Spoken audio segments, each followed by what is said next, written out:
Selamat datang di channel Belajar Cepat, yaitu channel yang berisikan tentang berbagi pengetahuan dalam segala bidang dan untuk semua kalangan. Semoga bermanfaat untuk kita semua. Di kesempatan ini kita akan membahas mengenai bagaimana sih supaya kolam ikan koi kita itu tetap airnya jernih gitu ya. Jadi ujung-ujungnya nanti ikannya sehat, makannya rakus, tumbuh kembangnya juga baik, bisa besar, bahkan bisa bulky. Nah ini kalau kita lihat ini ya, jadi kalau kemarin kita sudah buatkan video mengenai sistem pembuatan kolam koi yang boleh dibilang efektif gitu ya, walaupun space-nya sempit. Ini Bapak Ibu dan teman-teman bisa lihat link di atas atau di link deskripsi. Terus kita juga sudah pernah buatkan juga mengenai video gimana cara maintain filternya secara simple gitu. Nah ini kita lanjut mengenai gimana sih supaya kita bisa mempertahankan air kolam ikan koi kita tetap jernih. Ini kalau kita lihat ya teman-teman dan Bapak Ibu semuanya, ini kondisi kolamnya sangat bening dan ikannya pun juga sehat-sehat. Bahkan kalau kita deketin gitu dia udah, atau mereka sudah minta pengen dikasih makan gitu ya. Nah, ini kalau kita lihat di ujung sana itu ada flow ya, arus, supaya untuk selain untuk exercise ikan juga supaya airnya itu teraduk terus gitu ya. Nah kalau kita lihat di sini, ini kita bisa lihat ya, walaupun di kaca maupun dari atasnya juga kelihatan, bahkan tembus sampai ke bawah itu kelihatan. Lantai dasarnya dari kolam ini kelihatan ya. Ini padahal kolam ini dalamnya 1,6 ya, 1,6 meter, jadi artinya lumayan dalam, tapi tetap bisa kita lihat itu ya, floor drain atau bottom drainnya itu yang warna hitam itu kita bisa lihat. Nah ini karena saking beningnya kondisi airnya gitu ya. Nah kita lihat nanti seperti apa cara supaya filter kita ini bisa seperti ini airnya. Syarat pertama supaya air ikan kolam koi itu tetap bening, yang pertama yaitu sistem filterisasinya harus memenuhi syarat ya. Yang pertama yaitu ada filter mekanik yang fungsinya untuk menyaring kotoran-kotoran kasar dan sampai ke bawahnya nanti ada kotoran yang sedikit lembut. Ini juga sebetulnya masih filter mekanik ya. Cuman ini batunya buat pemberat saja karena di bawahnya itu ada busa tebal biar tidak mengapung gitu ya, maka dikasih beban ini. Karena filter biologinya, yang kedua ini ya, filter biologi, ini kita menggunakan baki shower.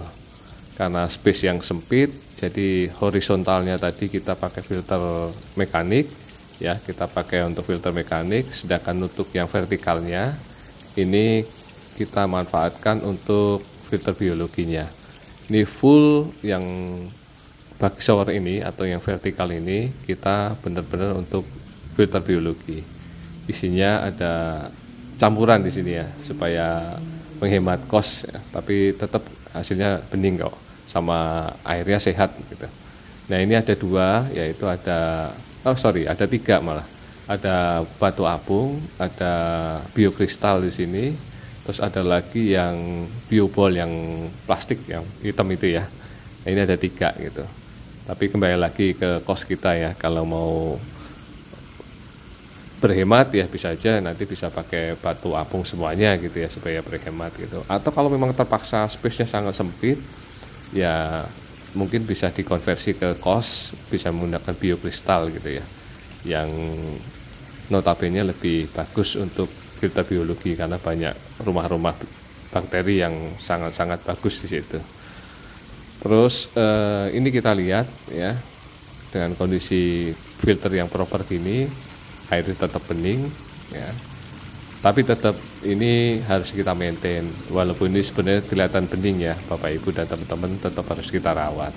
Karena kalau tidak ya bisa jadi nanti airnya bisa ada jamurnya, ada bakterinya gitu ya. Itu yang syarat pertama. Jadi artinya tidak maintenance free full gitu ya, kecuali kalau kita memang otomatisasi semuanya gitu, mungkin bisa seperti itu. Tapi untuk yang sederhana bisa dirawat tapi tidak merepotkan buat kita yang sibuk gitu ya. Terus yang kedua yang tadi kita sampaikan tetap harus dirawat.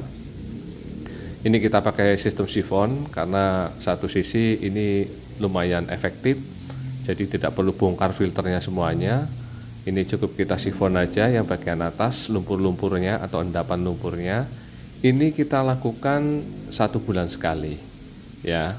Kalau Bapak Ibu dan teman-teman bisa lakukan 1 minggu sekali ya lebih bagus gitu ya. Tapi satu sisi ini kita lakukan sebulan sekali, kondisinya seperti ini gitu ya. Ini di situ adalah lampu UV tadi ya. Terus yang paling penting adalah ya karena sistemnya sifon ya kita sedikit agak sabar gitu ya. Terus kita cuci juga filter yang di bagian atasnya ya, nggak perlu dibongkar semuanya. Ini biasanya kita lakukan di 4 bulan sekali Bapak Ibu dan teman-teman. Nah ini ada 2 yang kita sampaikan tadi ya. Itu ada busa hitam tadi yang agak tebal, terus ada lagi jet mat di sini ya, kita pakai jet mat. Nah kita lihat di sini kondisinya sudah 4 bulan, kotornya kita bisa lihat ya Bapak Ibu dan teman-teman, walaupun sebetulnya airnya tetap masih kelihatan bening gitu. Nah, supaya kita bisa maintain ya, kembali lagi ya, supaya ikan kita sehat, airnya bening, enak dilihat gitu ya, sebagai refreshing gitu. Karena sangat penting untuk merawat filter ini gitu. Tapi ya yang penting tidak merepotkan ya, karena ya 4 bulan sekali sih dalam waktu lebih kurang 20-30 menit selesai itu untuk maintain seperti ini gitu ya.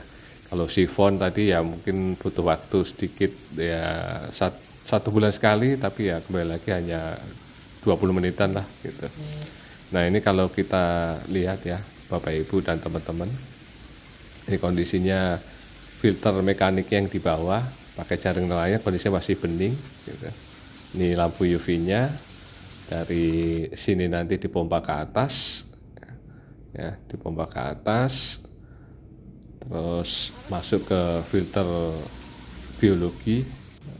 Terus yang ketiga ya, setelah filter kita bersihkan itu kita lakukan dripping Bapak Ibu dan teman-teman. Nah dripping ini penting untuk mensirkulasi air yang lama dengan air yang baru ya Bapak Ibu dan teman-teman. Nah ini kita lihat ini kenapa dipasang di sini, ini adalah dari bottom drain. Jadi dari bawah nanti akan kita keluarkan di sini ya.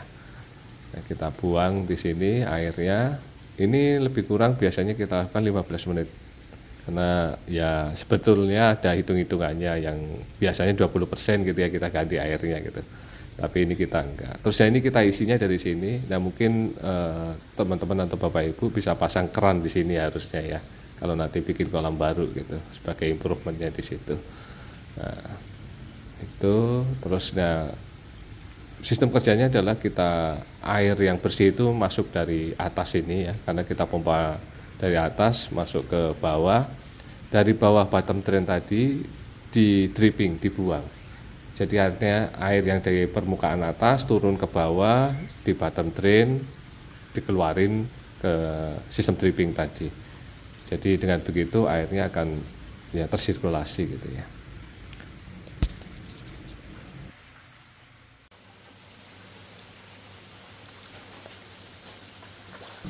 Nah itu tadi Bapak Ibu dan teman-teman semuanya. Jadi gimana cara merawat supaya air kolam koi kita tetap bening. Ya kita lakukan 1, 2, 3 tadi ya step ya. Kita lakukan 1, 2, 3 stepnya tadi ya, supaya airnya tetap bening. Ini kalau kita lihat ya, selain bening ikannya juga sehat-sehat gitu. Terlihat airnya penuh pun juga nggak lompat, makannya pun juga sangat agresif, sangat rakus gitu ya. Ini walaupun kondisinya bening airnya, ya kembali lagi tetap harus kita lakukan dripping supaya tersirkulasi airnya. Ya kembali lagi ya, menghindarkan jamur, menghindarkan bakteri-bakteri yang jahat gitu ya, termasuk menghilangkan kejenuhan air di situ. Itu saja Bapak Ibu dan teman-teman. Ya mungkin buat para suhu dan pakar mungkin bisa kasih masukan atau tambahan buat teman-teman kita yang akan membuat kolam koi atau merawat kolam koi ya. Terima kasih. Tidak lupa salam indahnya berbagi kebaikan.